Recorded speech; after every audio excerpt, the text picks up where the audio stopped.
Sounds like a plan for me.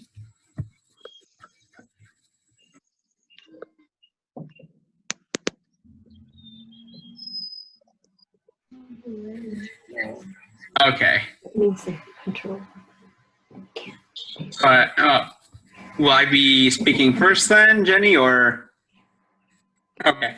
So a bit of introduction for myself. My name is Joshua Pipoly. I am a clinician at Anchor Counseling. I got my degree in counseling from John Carroll University last December. Prior to my employment at Anchor, I was an intern at Cornerstone of Hope, which is a grief and bereavement counseling center out in Seven Hills, Valley View. Right there. I don't know if anyone's familiar with that. That's a Christian organization. So a lot of everyone there is there for grief. And I know that during this time of the pandemic, while we talked about grief as being primarily, or we focused on it coming from bereavement, grief is really the natural response to loss. And I know that's what I'm here to talk to you about tonight. And I think one quote that I wanted to begin with, I believe, is from Viktor Frankl, or at least who is a Holocaust survivor and a psychiatrist. And it's always one that I've worked with. It's that man is not destroyed by suffering alone, but by suffering without meaning. And I feel that really encapsulates the message behind grief and what it is like to experience it. And during this time, you know, it kind of takes on that new meaning of suffering alone. We feel really disconnected from one another. We feel very distant. The normal, natural thing to kind of experience that loss. You know, the world, there's an article from the Harvard Business Review called The Discomfort You're Feeling is Grief. And it kind of speaks to how this current pandemic and the grief you might be feeling, or the discomfort, is kind of in a way, like if you want to relate it back to September 11th, that the world we knew before this pandemic is gone, and we collectively, as a nation and as a people in general, are just kind of grieving that. We're trying to find our way back to that, or knowing that, you know, there's no going back to that anytime soon, and trying to adjust that new normal. And with that, I'm sure you're all familiar with the idea of the stages of grief, being like, you know, denial, bargaining, anger. And we can see those kind of manifesting during this pandemic of people saying, oh, you can't tell me that I have to wear a mask, that I have to give up going to the store. And that way it's kind of, you know, you're seeing that anger come through. Denial being that, oh, I'm not going to have this. I'm not going to experience this. I'm not going to catch it. So you kind of see those things, but accepting it is that, you know, there's that final stage of acceptance, of acknowledging there are things I can do. I can keep my social distance. I can wash my hands. I can keep things healthy. So it's that feeling of acknowledging how hard the situation is, but also acknowledging that there are things that you can do to kind of ease the stress. And in grief, outside of the stages, grief kind of, it's not that there's a sequential order, or it's not like a clean process. It's not something that makes it doesn't make sense. In every person is different. In the grieving process, there was a nifty little printout form that I was reading that kind of talks about when the impact first comes, you're experiencing like acute grief. That's right when like that loss will begin for you. And that's an initial emotional shock that you go through, the symptoms of depression or sadness, and kind of that longing for things. And there is, in that same form, and in the research I've done, there's a phenomenon that occurs within 10% of people called complicated grief. I don't know if anyone's familiar with that. Complicated grief is when that yearning becomes more, when it becomes more of a I wouldn't want to say pathological, because grief should never be considered something diagnosis or similar to bipolar disorder or depression. It's not in the same category. But I guess complicated grief would be that those symptoms don't go away. They get more severe. Those feelings get more severe. They get in the way of your daily functioning. And at that point, getting to see a counselor or talking about it would be a great way to kind of help decrease the feelings of guilt. Feelings of guilt would be especially prevalent during that time. Then there's the goal is to reach integrated grief. I know we were talking about how the idea that we can't really get back to the world that was and to the way things were, that normal that happened, that we had before. With integrated grief and that integrated feeling of loss, what we want to feel is that to acknowledge the changes that have happened and the loss that we've experienced, whether that's loss of, like if we're not feeling sure about our health anymore, there's that sense of anxiety about that, or like acknowledging that, oh, well, maybe now I need to be more careful about wearing a mask in public or who I'm around, and taking precautions that we might not have had to take before, and acknowledging that those things are part of our life now, as opposed to kind of like acknowledging those feelings of sadness as they come, finding that we're able to kind of carry on and move forward towards that new normal, that new sort of stable reality. And with that, it's important to kind of differentiate between when you're feeling, there's anticipatory grief, which is something that's touched on in the article that I mentioned from the Harvard Business Review. I will see about sending a link to either Jeni, so it can get out to the rest of you, or to Larry, see that can kind of be disseminated that way. They talk about anticipatory grief and acknowledging when that becomes more akin to anxiety as opposed to grief.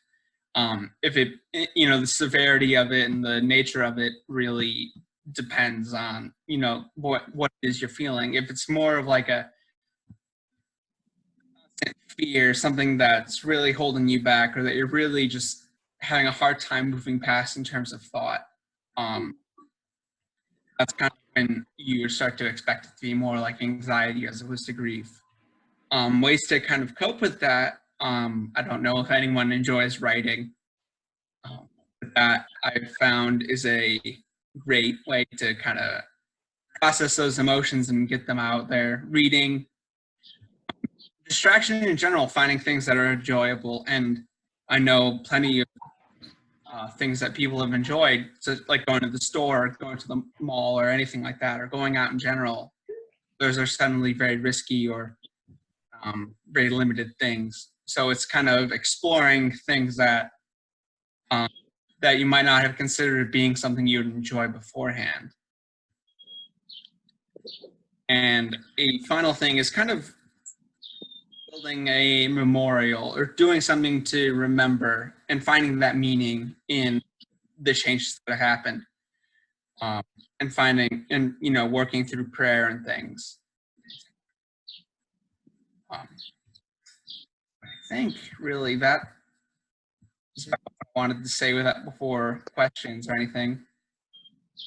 I don't know if we're going to take turns in questions, or if we're gonna. Let me go to Jeni and see what she might like to add, and then we can kind of open it up and peruse some of our thoughts in terms of questions or areas of confusion that we might have, that type of thing. Jeni, do you have anything that you want to add to that? Yeah, I think in general, as an American culture, we're not good at grieving. I don't think that we set ourselves up for giving us time and space for just classic grief with the loss of loved ones. I mean, bereavement can be 0 days to like 6 days. It's not, we don't create time and space for grieving specifically in our culture. And so we're not set up for small situations of grieving, let alone global and cultural grieving.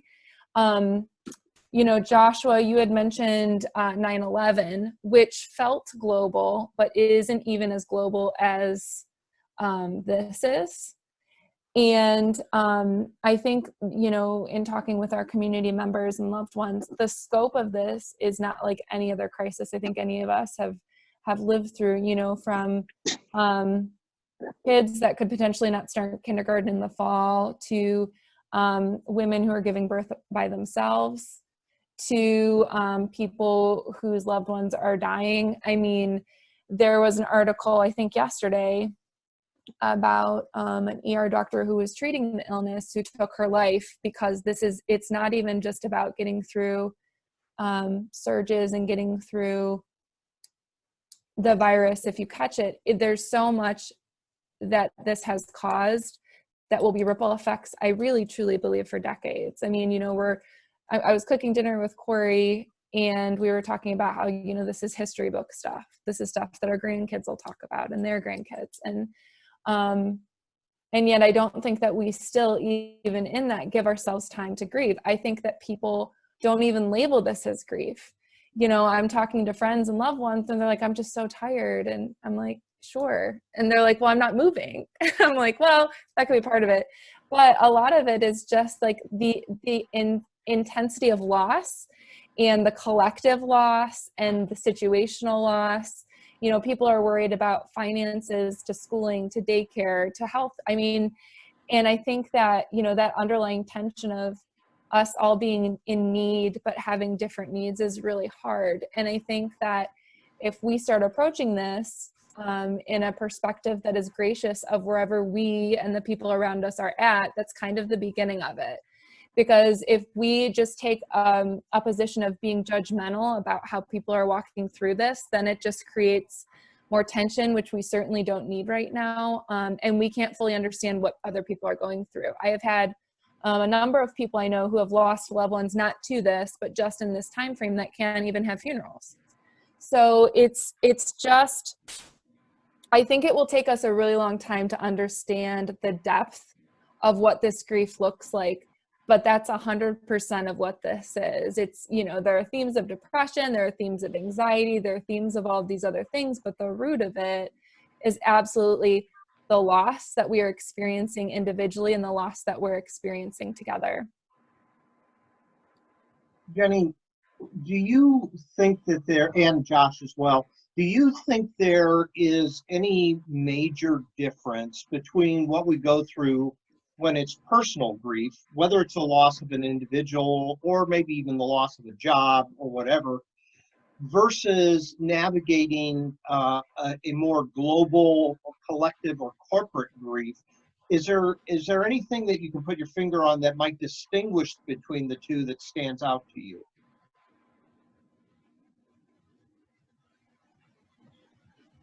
Well, that reminds me of one thing I wanted to touch on is that a lot of people that I've seen, and I know I've experienced this kind of anecdotally, that, oh, the things I'm experiencing myself aren't as bad as what someone else might be experiencing, so I shouldn't be feeling this.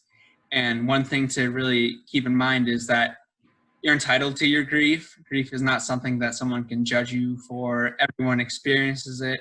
Your grief is your own. It's an important thing it's part of who you are. You know, it's when you think like, oh, well, I just lost my job, but that guy down the street just lost his house. I shouldn't feel so sad. That's not fair to you. That's only going to exacerbate the problem for yourself and in denying that emotion. And as Jeni was saying, you're not naming it at that point. And with regards to personal or like more global grief, you know, one thing that is, I guess, if you want to look for like maybe one silver lining that I've noticed or something that might be beneficial in terms of kind of coping as a culture and as a people, is that this is something we will all have experienced. So, you know, it's not something that you talk to someone, you have a higher chance of being like, oh, they get what I'm saying. You have that companionship. You feel that, you know, you have someone who can hear you. That's why like support groups are so effective in helping cope with grief, loss, bereavement. Because especially I've been in groups for spouse loss or just general loss or suicide loss, things like that. And in those groups, you find a kinship in people who feeling the same things as you, but they've experienced what you have, and they understand. They're more willing to hear you out.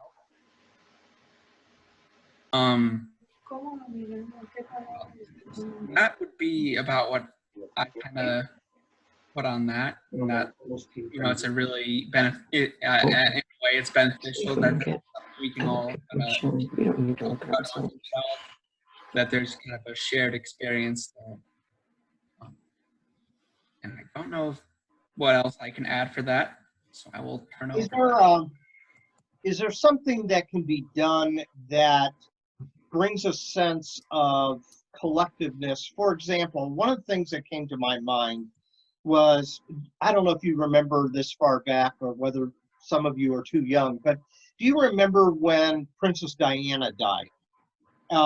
There seemed to be a collective grief, and it was all represented in this huge amass of flowers that were laid at the palace and that type of thing. And it didn't matter how many that were there, whether there were teddy bears or flowers, that type of thing. Is there something that you think is going to have to happen in the months or even the years ahead that will help in the healing process if we do it collectively together? Any thoughts on that? Joshua, do you want me to take that one? Okay. I'd like to. Okay. There was something I can mention afterward. Okay.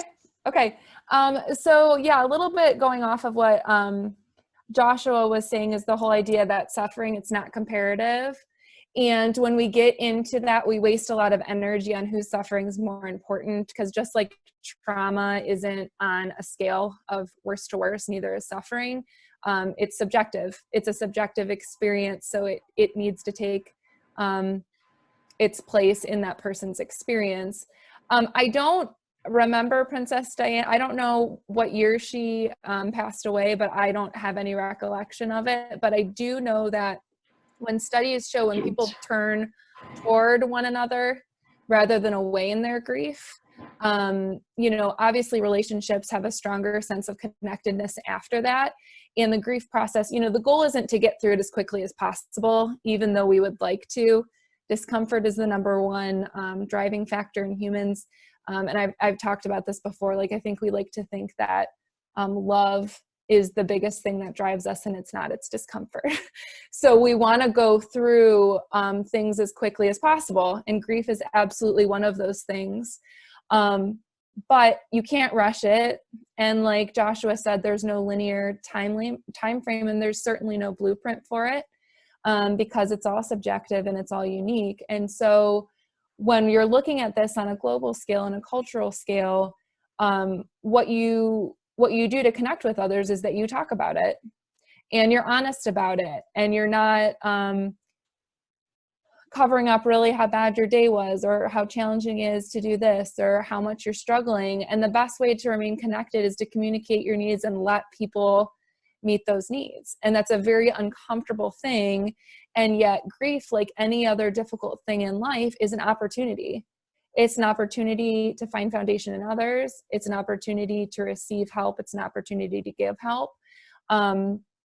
But I would say like the biggest things to remember throughout this is it can't be rushed. We've got, and we've seen that, right? Like opening up slowly and then maybe taking it back, and then, putting this policy in place and then adjusting that one. Like we like to pretend like we have a timeline on this, and we don't, because we don't know what this looks like. And so grief in a lot of ways is a lesson on control, and to really get down to the root of it, that we are so out of control, and we have all these policies and procedures and systems in place to give us this false sense that we've got this, we'll figure it out. And I think we do that to our best of our abilities, but at the end of the day, we don't know what this looks like. So just being honest with one another about our fears associated with that, about our needs, I think is the best way to walk through it, and then to just give it time. Josh, did you have something you want to add? Yeah, you had mentioned how there were like those very public showings of grief and support and love with the flowers near the palace. Um, One thing that I've noticed, I've continued to go into the office just to do telehealth there. And when I'm driving in, I drive past several signs on like Center Street or down Johnny Cake of people saying, we love our healthcare workers. We love our essential workers. So there might not be a centralized location where people are, giving an outpouring of love, but everywhere you look, you see the people putting out messages that this is what we're all going through, and we are going to support those who are really trying their best to carry us through this very difficult time. And that's something that it's really been inspiring to see that kind of community kind of grow from that, because so often when you look at things like that, it's people want to in grief, there's that tendency to withdraw, or there's that desire to just, I'm going to stay where I'm at. I don't want to go and be around people. I don't want to say anything. And that's a normal experience, but you're seeing people be very open about, we're going to support others and take care of things like that. I know that even in our Zoom group here, there's some health care. Annie's a nurse, and Matt is the chief of the fire department out in Concord.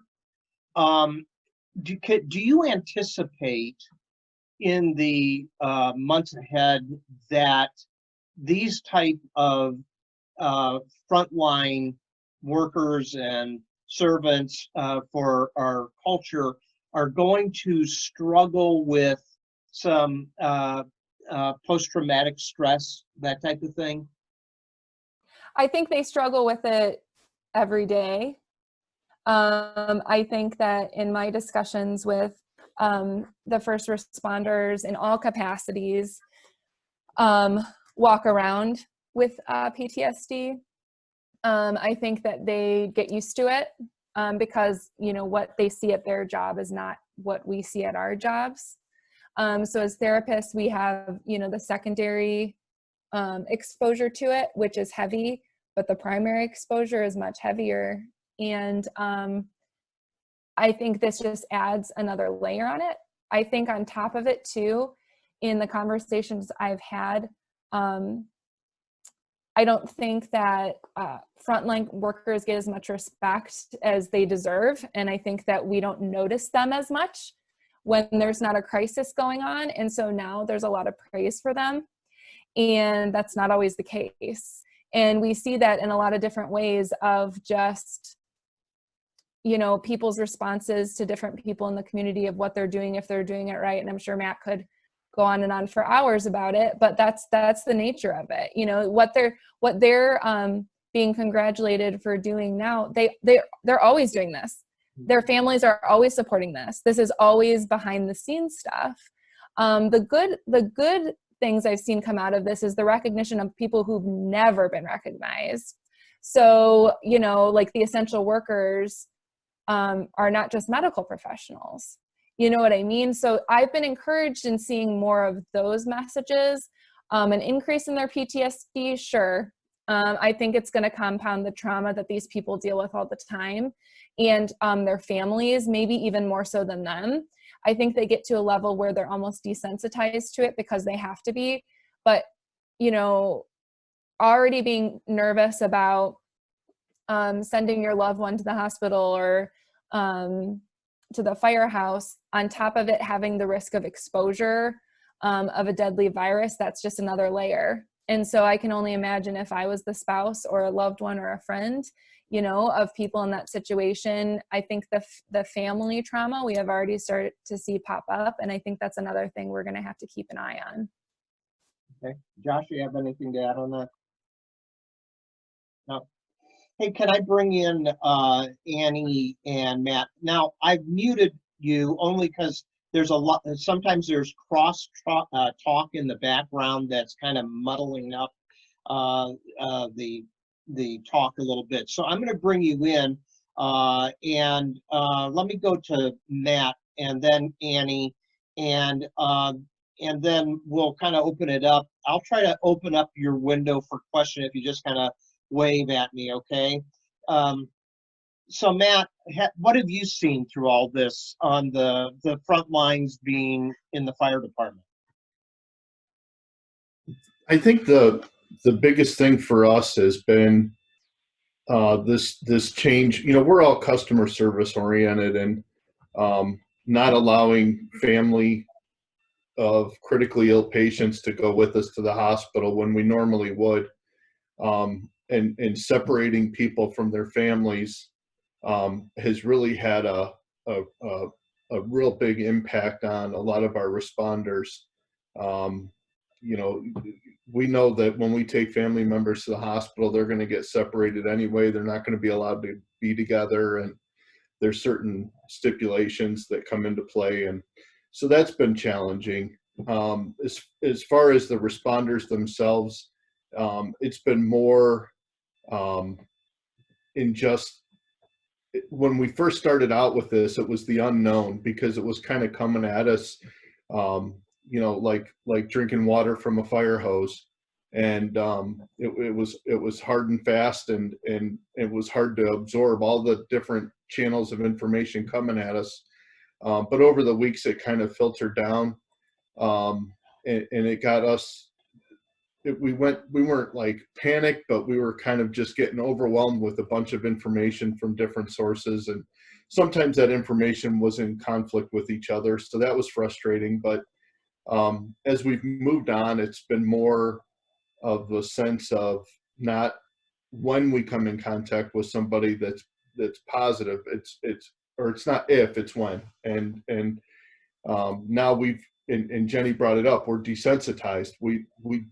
We go into every situation as if everybody's exposed. Everybody is a potential exposure, and it kind of dehumanizes our reaction when we start treating those patients and their families.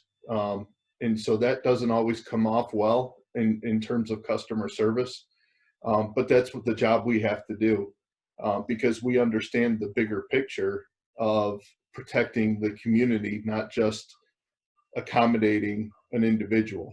So that becomes very difficult when people either don't understand the requirements of what's going on, or they choose not to buy into it, because we're still seeing a lot of that where this whole thing is ridiculous, it's all a ploy, you know, that kind of stuff, when as a matter of fact, quite opposite. And Annie, I'm sure, sees the same thing, same as Tracy. We're seeing the real effects of this virus, and it's not made up. This is the real deal. And are there other things that are just as deadly or just as dangerous? Sure. But when we look at something that's brand new, we've never experienced before, that has no vaccine, that has no cure, that has, you know, that's very, very difficult to wrap our heads around. So the only other thing in terms of in the firehouse, our call volume is way low. So our department morale, we're getting bored. So it's good that people are using 911. People are afraid to go to the hospitals. I don't know that they're afraid to go to the hospital, but they're just not going to the hospitals. I know the ER census is way down right now. So in terms of fire department, we're just trying to fill space.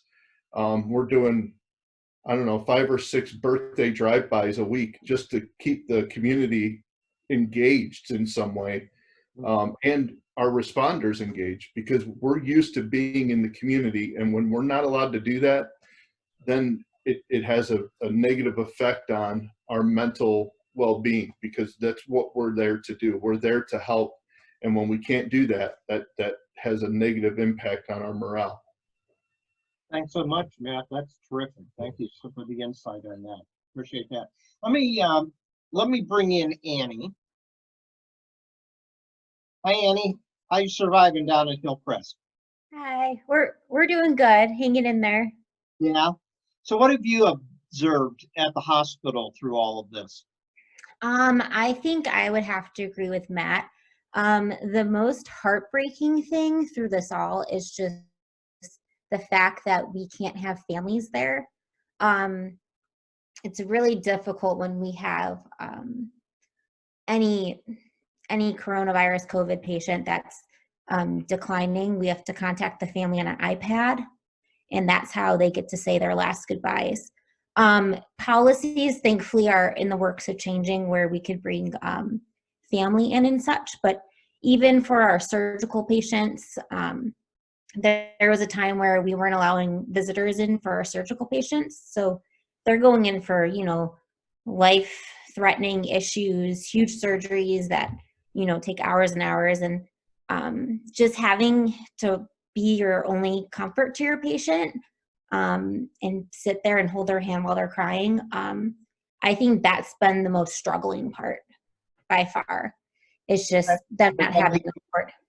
Does that make you feel uncomfortable? Because that's kind of outside the job description of being a nurse. Yeah. I don't know if it would make, I don't know if I would say it makes me uncomfortable. It breaks your heart. More so than anything. I never had a problem holding my patient's hands, but it's just more heartbreaking because you can only comfort someone so much. Their families, of course, are their main source of comfort during all this. So Right. that's rough. Thank you. Can I bring Tracy in? You work down at Hillcrest as well. Hi, Tracy. How have you been going into the hospital? I am able to work from home a couple days a week, but even most of our doctors are not coming in.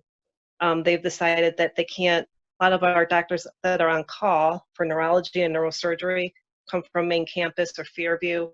They're not even letting those doctors come in. So we had only the doctors that are at Hillcrest can do call. So our doctors are on call 7 days a week, 24 hours a day. And they rotate every 7 days. And there's only 4 of them doing it now. So they're all stressed. And when you see the doctors stressed and scared, it makes everybody stressed. For the whole hospital, 4 doctors? We have 1 neurologist. There's 2 different neurologist groups that are on call. So there's 2 neurologists in the hospital and only 1 neurosurgeon for Hillcrest and Fairview. But it's kind of, they're all stressed out. Most of our surgeries are down. And like Annie said, they don't want to have surgery because if they're coming from Michigan, their family can't wait with them. They can wait in the waiting room, but if they're admitted, they can't go with them. And they're like, what am I supposed to do? We're like, well, there's a hotel down the street, but no one wants to stay at the hotel right now. So the patients are upset. They can't have their surgeries. Starting Friday, elective surgeries have been opened up, but now they're as priority. And we have about 100 patients on the list and 2 surgeons. So they can only do so many surgeries per day. So it's going to be a long time before we even catch up with that. But to hitchhike on what Matt said, but is the emergency room volume of people down at all? Let me bring Patients don't want to go. We've had people that have called me and they're like, I can't get my mom out of bed. She hasn't been out of bed in 10 days. And I'm like, go to the emergency room. I'm like, it is safe to go to the emergency room. They're not putting people with COVID patients. They're all private rooms. They did have a tent out in the emergency room outside in the parking lot where they would triage the patients that they thought had COVID. So those patients were not even coming into the hospital.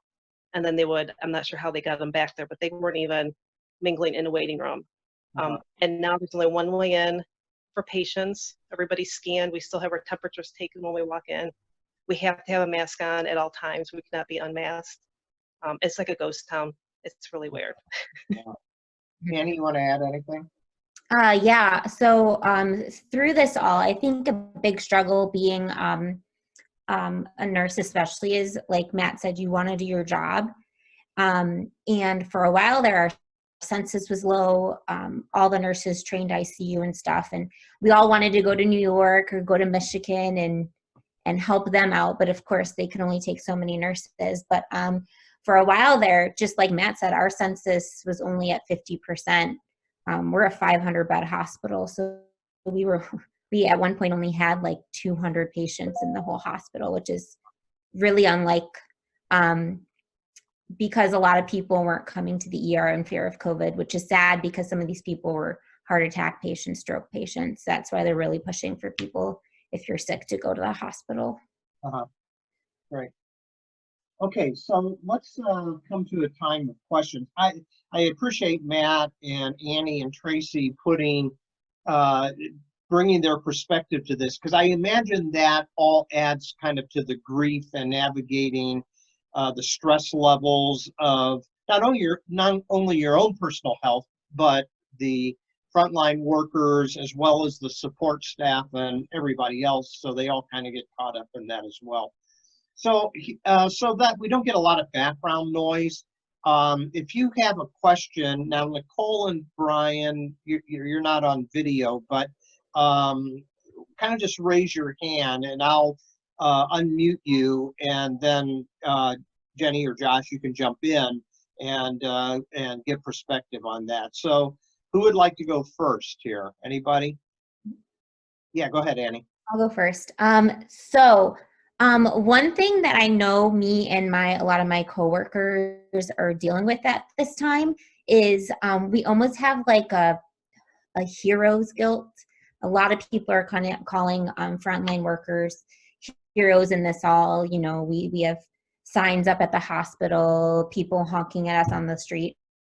And I know with me and a lot of my coworkers, we're having trouble accepting the word hero, because really it's what we do every day to go into work.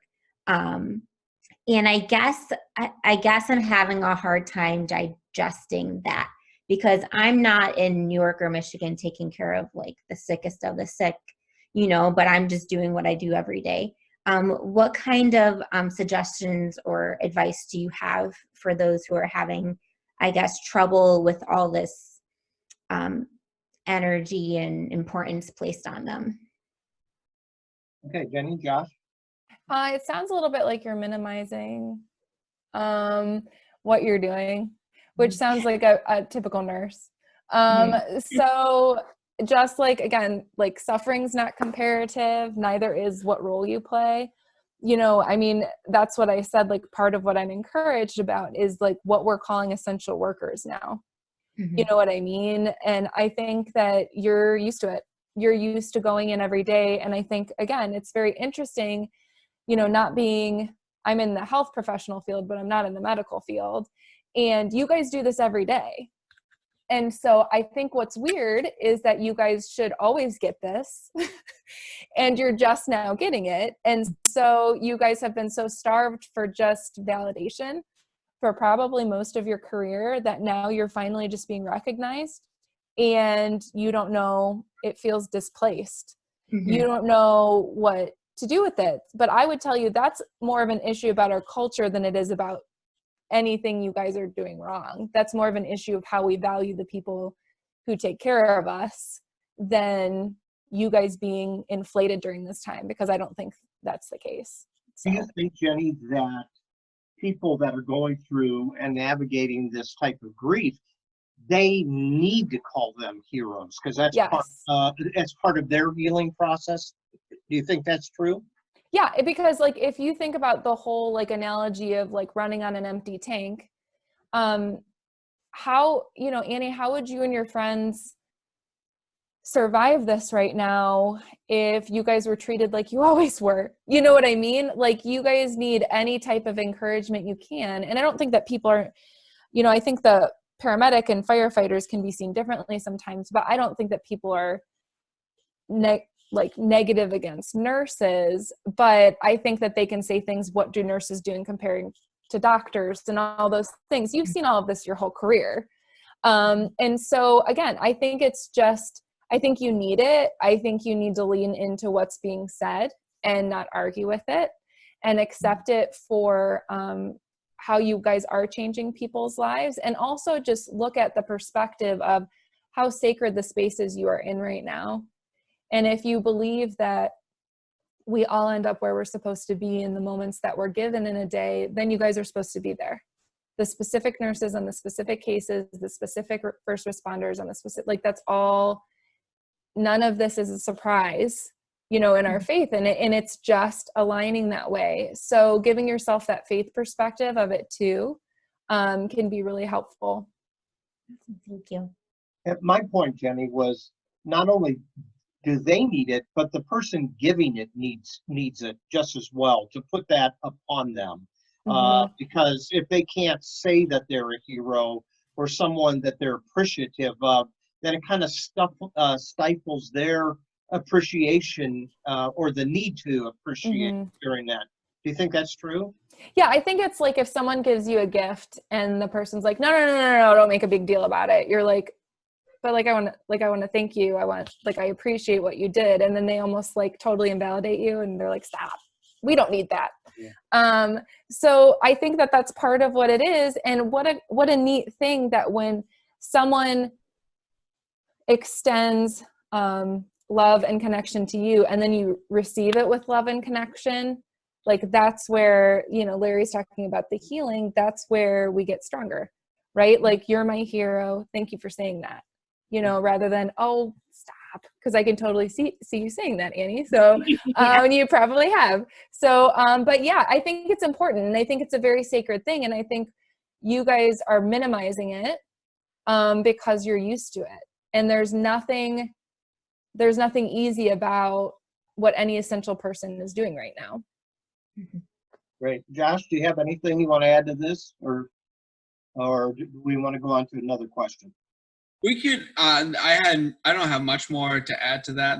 I know I started with a quote from Viktor Frankl. I really have enjoyed reading his stuff. One other quote that I think really applies to this, and Jenny kind of spoke to how, you know, culturally there's that problem that we don't acknowledge people who are essential, who make sure that we're able to live the lives we do, who keep us safe and healthy. The quote is that an abnormal reaction to an abnormal event is normal.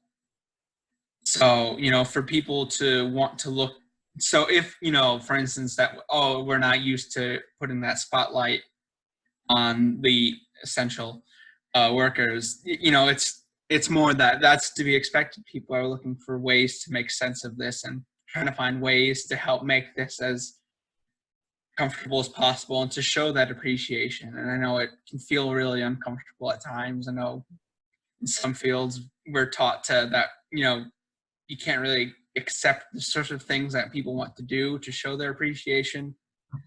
So it's really a difficult thing to kind of navigate. And as Jenny talked about, it's important to not minimize what you do.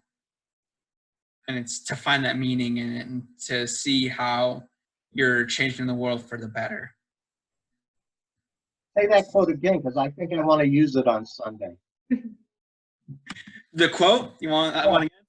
All right, here, I'll pull it up just to make sure I have it correct. An abnormal reaction to an abnormal situation is normal behavior. And I'll send an email with that article I talked about, and I can put that quote on top. I wrote it down. Okay. Yeah. I would strongly recommend that people read his stuff. He's really good. Good. Tracy, did I see your hand a moment ago? Did you have a question? Okay. So my question is, we're talking about like us, but what about our kids? Like my kids Nicholas is fine. He just talks about the virus. That's why we can't go anywhere. But Isaac cries for 6 hours a day over doing 2 hours of homework. Liam has lost his club soccer. He lost his whole season of lacrosse. He did get back Northern Lights because the levy did pass, so he's happy with that. But the online learning, they're all upset, and he sleeps all day. He's up all night. So, and I get frustrated, and I'm like, well, just learn to live with it, because this is the world now, you know, because I'm still working, and I can't, you know, be here for you guys. So how do we help the kids cope with all these changes and all this loss? And I mean, they understand there's a bad virus and it's killing people. Liam has actually been fabulous with this, considering he's lost so much, and he really hasn't really asked for anything, except for his online shopping habit has gotten out of control. But But how do we help them cope with this when all I want to do is just say, just shut up, I don't have time for this. I got to go to work, I got to cook, I got to clean, I can't sit here with you. I know I'm home, but I'm working, go away. So how do we help the kids cope through this? Jenny, you're in the thick of that. I know, that's why I don't know if I should speak to it. And then, yeah, I would like to hear Joshua's perspective on this too. So, as a therapist, but mostly as a mom, Tracy, of boys. Also, you guys have met Micah. So, I would tell you that we need to know that this time, this is defining in their lives. And I'm careful about saying that because that can sometimes put a little bit more mom-dad guilt on us, because we're like, well, we have to get the sensory bins out then, and we have to make sure we're getting 9 hours outside a day, and that they're eating kale for dinner with hemp seeds. Like, we need to make sure we're doing that, which is not real life. So what I would say to you is in my work with families, which you guys are not feeling, Tracy, I don't think any of my families clinically are doing well with homework with little kids. No, it's awful. The teachers are a mess. The parents are a mess. The kids are a mess. This is not sustainable. So if this is something that we have to look at going into next school year, we're going to have to figure out how this is going to play out, because we're not doing this. So his math, I cannot figure out. I'm like, I don't know what these areas are. Just add the numbers together. No. So I would say it's that whole idea of like grace upon grace. Like, if you can't get through an assignment, you can't get through assignment. If they're going to be behind in reading, cool, they'll catch up by December. Like, I feel like the normal expectations that we have for our kids and our homes and our spouses are not good for us right now. So I think the general rule is that we don't want to start behaviors that we have to unlearn for months down the road, but we also don't need to stick to the same things we were doing. I'm seeing all of these people, and Corey and I talk about it too, and I talk about it with my clients, like, well, I'm going to learn a new language and begin sewing, and I'm going to organize every room in my house, and everything's going to have shelf liners, and I'm going to learn how to bake with almond flour. And I'm like, cool, that sounds exhausting. Like, good luck. And then there's other people that are like, I can start drinking at 7 a.m. Like, that's okay. And, there could be issues with that too. I don't think we have to be in either camp. I think that we can be somewhere in the middle where we're like, look, I don't care if you do any schoolwork today. I don't care.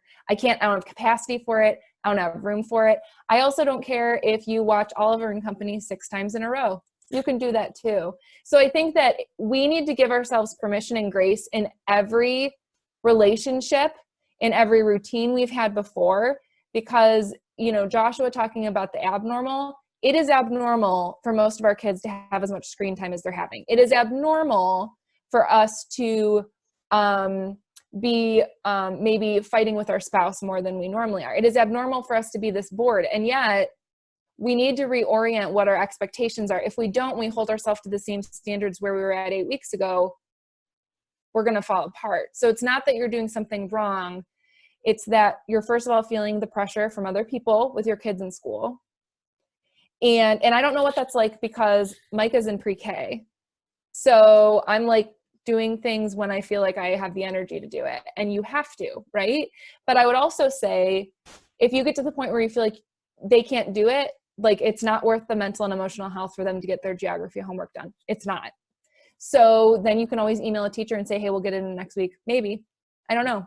I'm not sure I can do it. So you guys aren't in that only position, the only ones in that position. I would say 90 to 95% of the families I'm talking to are, and you've just got to readjust of what abnormal is okay right now. Yeah, because Liam's sending me texts all day, and I've never heard him curse as much as he sends me these texts. Don't do this anymore. This is BS. This is I can't. I'm like, you need to email your teachers and let them know. He's like, I'm failing these tests, and I know the answers. I'm like, you have to email your teachers. You have to email your counselor.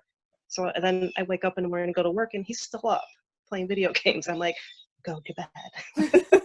Right. Go to bed. Joshua, you have something you want to add here?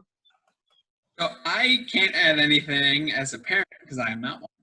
But I can say that a majority of my student clients have always said that they miss school and that they have no idea what they're doing right now. And they're all really surprised to be saying that because most of them, when I talk to them, are usually complaining about having to go to school.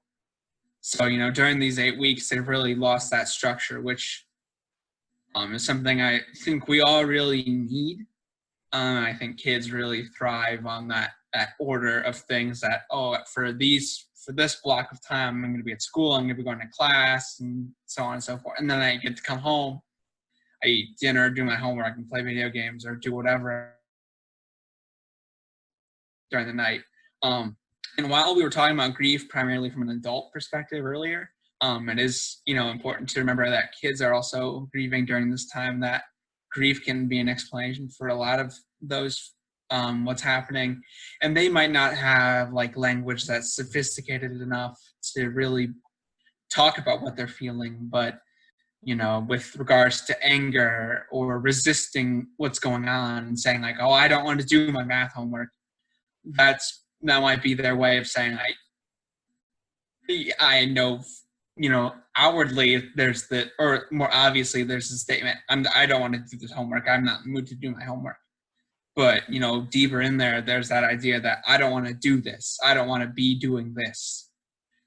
Kids are experiencing the loss of being able to see their friends, their social interaction is plummeting. And with screen time, I've heard them say like, I don't enjoy playing games anymore, but it's the only way I can talk to my friends. So there's a lot of loss that they're experiencing there. So that anger, that exhaustion or boredom, or maybe that if there's maybe displaced frustration, if you're noticing that kids are now lashing more outward at you as a parent, or at their siblings, or at the family pet, or whatever. It's more that they're looking for something that isn't, kids are already so out of control is something we've kind of been talking about, that theme of control. And that's already something kids really struggle with, given how, their age and being minors, that they're really dependent on their teachers and the lunch ladies and their parents, obviously, to get that support. So, they have no control over, and this is something that's beyond all of our control. So they're looking in the same way that we might be looking for things to kind of blame, or, you're saying that with people who are trying to pin the blame on specific things that are happening. Kids are, in the same way, they might not be as sophisticated about it, but they're trying to find a reason that this is happening. Thank you. Thank you very much. Let's go to a new question. And somebody, Bud, go ahead. Hold on. Just a general question. One thing that we often, as a country, when we have major events, whether it's war or whether it's 9/11, people are attracted to church and to the Lord, and obviously it's hard to congregate. But the one thing you just don't seem to hear much about, even after Katrina, people were blaming Katrina on New Orleans, in terms of the Lord punishing them, and you hear very little about religion, about people becoming not more religious, but people seeking religion. You know what I'm saying? It just seems like it's not anywhere on, ever heard on TV, and again, even after 9/11, I remember a lot more of that, where people were all of a sudden feeling more revival and that sort of thing. But it's just kind of like it doesn't exist. It's not even out there, one way or the other. And I just maybe part of that again is because people aren't getting together, and they're not saying, people are congregating in churches and stuff, but it just seems to be zero in terms of that, and people seeking the Lord and in support of of their lives and their family and the world in this event. And again, it just seems like it's not there at all. And I'm sort of surprised by that, I guess. Maybe I shouldn't be, given where the country's going in that regard. But just another second comment. And one thing I think, if you look at any silver linings of this, I do think the whole issue of disparities, this event is really going to reveal to society in America and probably globally, and many other, probably Western European countries in particular, the disparities in many different parts of life, whether it's healthcare or whether it's living conditions, because this has really kind of magnified that and magnified it in a very significant, way. And so I think that ultimately will be one of the positives, and hopefully when this is all over with or whatever, it just fades away. That we don't forget that, and we sort of begin to address those things more seriously in society. Bud, what you were talking about in relation to like how this feels different than the other crises, I wonder, I don't have any answers for that. I wonder if it is because in the past, so like I remember when 9/11 happened, I was in 9th grade, and I remember we had youth group that night. We came together. I remember when there was a crisis in our church, we came together. Like anytime there was something, we went toward connection, right? Like physical, Right. We met up. And so that's so much of where our faith lies. I'm wondering if that's part of it. And then I'm wondering if there was, Shelley, you had said the word revival after, when we all come together. There's this one author that I really love, and she talked about just like, what will the day look like when we can all be together again? Life will not go back to the way it was, but the things we enjoy in the connection and the physical space will one day. And so what will that look like? And she was like dreaming all of that stuff. And so I wonder if then people will take the time for that. But Bud, you're absolutely right. I'm not seeing that in my conversations, even just with friends, not even clinically, but like no one's really talking much about it. And I honestly didn't even notice it until you brought that up. But that's absolutely true. I'm not sure why that's the case right now. You see, and it's even, and I'm a scientist, so I love science. But one thing you see on TV commercials by a lot of these companies is it's all about science. In fact, there's some commercials that basically say science science will get us through this. And I don't know if it's by some of the drug companies, but they seem to be pushing that, which is true. But again, you don't see religious leaders ever interviewed on TV or on the news or anything. It's just a little bit weird. The other, I guess, last question is, I do think most, we'll see, get your opinion on this. My sense is that most people feel that there will be an end to this with the vaccination, and so this is not going to be something that haunts us forever. I think if you ask most people, a lot of people are going through a lot of bad situations right now, and we know that. And but on the other hand, I think everybody sort of still feels like there's going to be an end point here, and it's the vaccination, and then we can sort of begin to get back to normal. So I do think that helps. Because if we didn't have that, if there was a complete no end point to this, at least as we seem to feel there will be with the vaccination, then it would really be even more complex for the healthcare workers and for everybody, But I do think they think that that's going to help. But so that's got to play into some people's psyche somehow. I know it plays into mine, because in some ways, even from a standpoint of planning, when am I going to do something? And when am I going to go to the next Indians game? When am I going to, people at work, when are my students going to be able to come back to campus? Are they ever going to come back to campus this summer? No. In the fall, maybe. You could kind of put that endpoint out there as well. They're supposed to have a vaccination by now, maybe late fall, early winter. And you sort of begin to work your life planning around some of that even. But I don't know if are you seeing your people you meet with, are they feeling, is that their thinking also in many cases?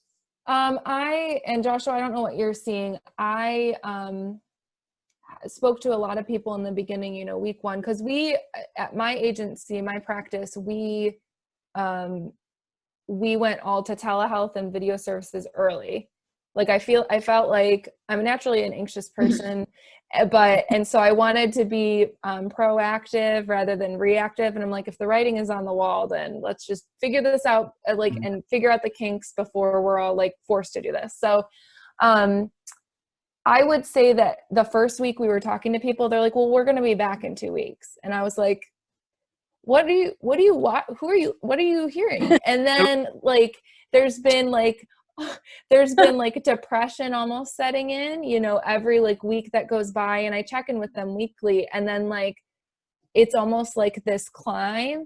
And then with the governors, at least for my Ohio people, like the governor's phase of reopening, I'm seeing a lot of people feeling like life is absolutely going back to normal on Friday.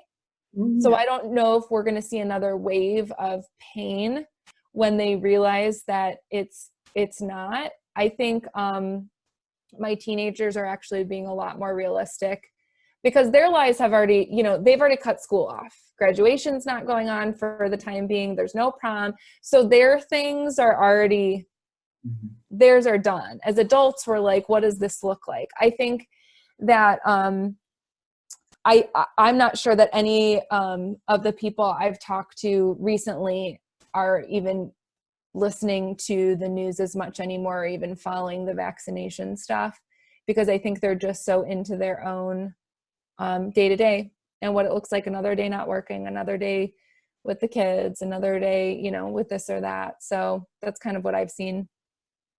One last quick question for you. Sorry to take your time. Do you feel that people, again, there's a lot of people in the world, in a country who have many challenges, more so than certainly we do here, but that you felt really some level of vulnerability as a community, as a society, in terms of, somebody will be, always is going to be there, or things will work out, or, the stock market can never totally create, what I'm saying? There's this sort of sense of you're living in a shell or something where, and now all of a sudden this has really in some ways totally destroyed that mentality, if you know what I'm saying. Yes. I'm talking about even people like myself who thought, life's comfortable, I'm pretty well protected, in our society in America, we live very well compared to even, people who aren't so well off compared to many parts of the world. And you always felt that our country, our society, our protections, our medical community, they're always here to protect us. We're always safe in some sense. Yeah, we're not always that safe, but you know what I'm saying. No, now, yeah. Now it seems like in many cases, including my mind, that's kind of shattered. And that's going to, in some ways, that's going to have an effect on my people's thinking going forward, perhaps. I don't, even after a vaccination, they're still going to maybe say, when's the next one coming around the corner? Or what's the next catastrophe? Yeah, I was, when we were like probably 3 weeks into it, and Corey and I were driving down the road, and I was like, are we really this exposed? Like, and I was just talking about just as America, like, are we really like one thread away from not knowing what we're doing? Because it was kind of when like policies were changing really quick, and they would say something and then be like, well, we'll try this, and the surge is coming. And it was like, oh my gosh, like our infrastructures. So I felt that very personally too. I felt like this sense of confidence in the country, and like, we've got this, we're America, like we're the model for so many other things. And like how quickly within a matter of weeks, everything we've known has been tested. And so we had this sense of security in what we've grown up with, and it's not there. And that is, again, absolutely the theme of control. We really, at the end of the day, do not have control over these things. We can manage them, but that's not the same as control. So yeah, I felt that on a personal level, and I think my conversations have reflected that too. Thank you. Okay, do we have another question? Anybody wave your arm? Do you have a question? Well, if nobody else is going to, you had mentioned early on, Jenny, about how we should all talk about this and not forget about this. But this all happened before, back in 1918. How come it got lost somewhere in history? It got lost. I'm a generation ahead of you. And at least one. And Well, the way she was talking, it sounded like I went through the one in 1918. You're not that old. No, my mother did. My mother was an infant in 1918. She never talked about it. My grandmother never talked about it. What happened? Why didn't they? And why should we talk about it to our children and our grandchildren and great-grandchildren, in my case, when that happens? Well, I think that we have a responsibility just as people to tell the stories that we've had. I mean, if not, then it's wasted. You know, and Joshua was talking about, you know, meaning making. If we don't make meaning out of it, then it's just pain.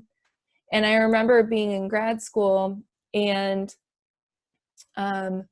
taking a class on trauma and hearing all of these awful stories, being very sheltered before then, thinking like it rocked my theology. And I was like, how do you make sense of this? And that's exactly what it is. It's meaning making. I don't know why we don't, I think that's part of our culture. I don't think we have a great storytelling culture. And again, maybe Larry can speak more to that. I think that it's our responsibility. I don't think we can go back to the way things were. I don't think we should go back to the way things were. And that's, you know, a very black and white statement, but you know, there's been so much pain and so much grief, and you know, none of the good things that come out of it balance those things out. And yet the way we've treated our pace as a world, as a society, the way we've treated the environment in a lot of ways, the way we treat productivity, the way we treat healthcare, you know, the disparities, all of those things. If we don't learn from this season in life, then we haven't made meaning out of it. As far as why we don't tell each other our stories, I don't know. I don't know why. What are you specifically referring into 1918? Was that the Spanish flu? Yeah, that was the 1918 pandemic. Okay. Nobody talked about it. I may have read about it in a history book in one class somewhere, but yeah, I don't know. We didn't prepare. We weren't ready for this one, and we should have been learning from that one. You're right. Well, I think we, and it kind of goes back to what a couple of you were saying. We many times living in America with as many privileges as we have, we think we're immune to some of the things that happen in other parts of the world. And as a result of that, when it hits us, like 9/11, we go, I never thought that this could possibly happen here. The reason the outpouring of 9/11, this is just my opinion, versus here is there was a visible enemy with 9/11 and a huge cultural difference as well that was able to say it's us versus them. That's a harder thing to do with a virus. And in actuality, I think the virus hits everyone. I was just looking at the map before we started our meeting.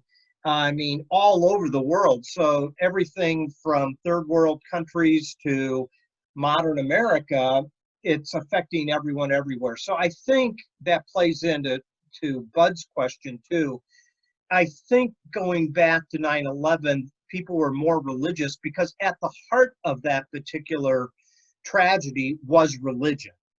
And in this particular case, the heart of it is other things, cultural things that relate to the environment, that relate to creation, that relate to how we open ourselves up to different diseases and stuff like that, versus actually people with a face and a turban on that we could say that's the enemy here. So that's just my take. I don't think it's as religious in nature because it's more scientific, even though there's people behind it that are possibly doing things in creation that open us up to the vulnerability that we're at right now in terms of disease spread and that type of thing. So I don't know if anyone wants to jump in. Just, yeah, Conrad.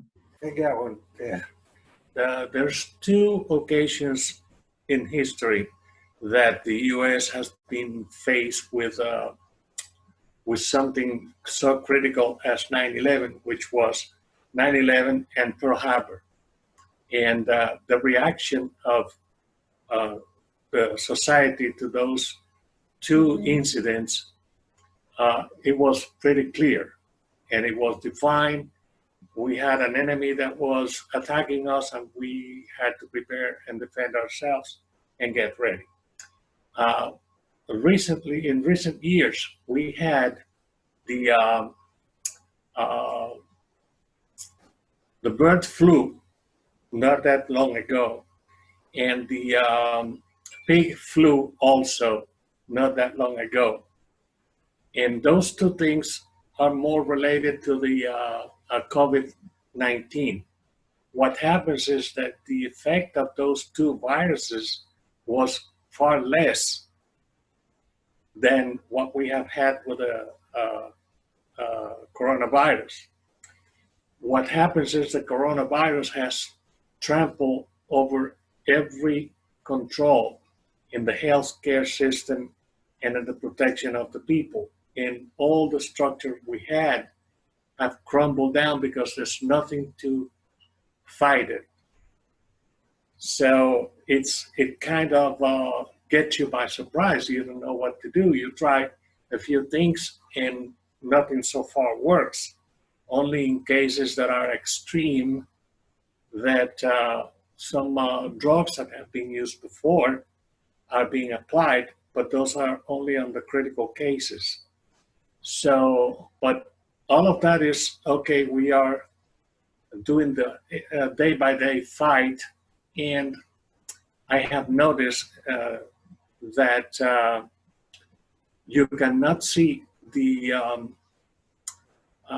people turning so much to religion like after 9/11, but probably in the private conversations, it's happening, because I have experienced that with people that I communicate with. And after we talk about everything, everybody's eyes go up. And they say, we can only put ourselves in God's hands, because nothing that we do is giving good results so far, except the washing of hands, the staying apart, and all those things. And it's a situation completely different than our nature of going to church and finding our people there and embracing and hugging and kissing. And that's the only difference that has done so far. But it's like we're playing a whole different game. And if we see all that, we can only think that it could be worse. And that's the end of most conversations with the people I communicate with. We have to realize that it could be worse. And I had two people that I contacted out of the US. One was in Venezuela, the other one was in Cuba. And they are having what we are experiencing here, but I would say tenfolds, because on top of the situation we have, they have no soap, no water, no electricity, no food. So can you imagine all those things put on top of everything that we're going through now? And they are saying we can only trust God. And what they are saying is we can only trust God. We cannot do anything. We only have to hunker down and pray that it will pass. Maybe the story of religion, that chapter hasn't been opened yet because people can't go to church. All the churches are closed down. So that maybe is yet to be seen whether it will spark some additional interest. The other thing that I wanted to bring up is people here complain about having to wear a face mask or having to stay away from each other and all that. You know, in Cuba, if you're found without face cover, you're put in jail and you're fined. But the government doesn't provide you with the basic things of hygiene, of food, and of a face mask. But they can condemn you because you don't have it. So we're not so bad. We're lucky. We're privileged. Let's see if there's any other questions. Let me unmute Nicole and Brian that are in. You're not on video, but let's see if you have a question for Joshua or Jenny. Nicole, do you have anything that you want to ask? Hi guys. No, I don't really have anything I want to ask. I mean, I'm dealing with the kid situation, so I could really relate to that topic. I do feel like we've actually turned a corner. Like we struggled a lot, but we are starting to turn a corner now that we've had some time to learn how to deal with things. But I can't really think of any questions. But hello, everyone. Hi. Hi. Thanks, Nicole. Brian, how about you? Do you have anything you want to ask?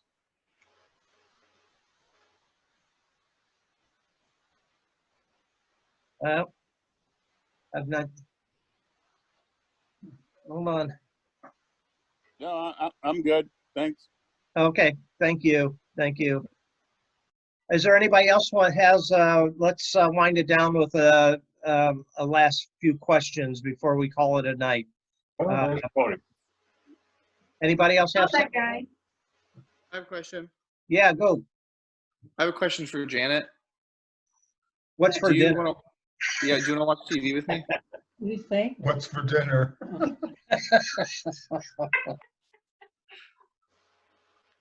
I missed your question. I was being a smart aleck. Go ahead.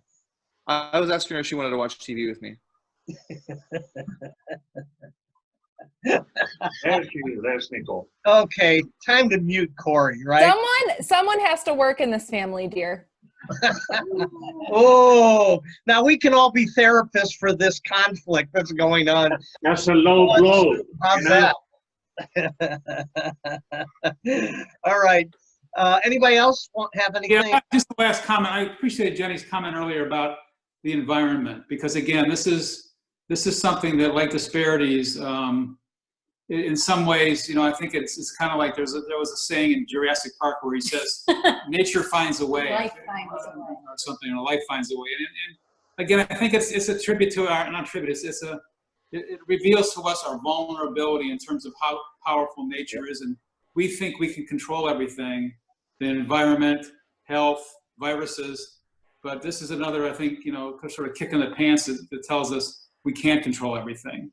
And we have to figure out how to live in a way that we support each other, you know, and helping us understand that and helping us get through these things. But being the control freak engineer that I am, it's been particularly difficult. So anyway, thanks for your time, Jenny, guys. All right. Anyone else have anything before we wrap it up? Well, just thank you, Josh. Thank you, Jenny. And Thank you. it's been great to have you all in my living room. Very good. So, Joshua and Jenny, thank you so much for joining us. Oh, Mark, did you have something? I was just asking where our dessert is. Dialogue and dessert. You're going to have to go to your own fridge, I'm telling you. Baker Square. Baker Square, they have takeout. Yeah, there you go. Yeah. Well, everyone, thanks so much for joining us. I think we had a good time. We could probably talk about this for another hour. Joshua, thanks for taking time out. Thanks for what you do at Anchor. And of course, Jenny, thank you for giving us Josh's lead to ask him to join us. So I appreciate that. So everyone, I hope you have a great evening. We'll end the meeting. Let me just encourage you to keep your faith and take it one day at a time, and lean into relationships and realize that we're here for each other. Okay. Thanks, Larry. All right. We'll see you. Thank you. Bye. Take care. Signed in.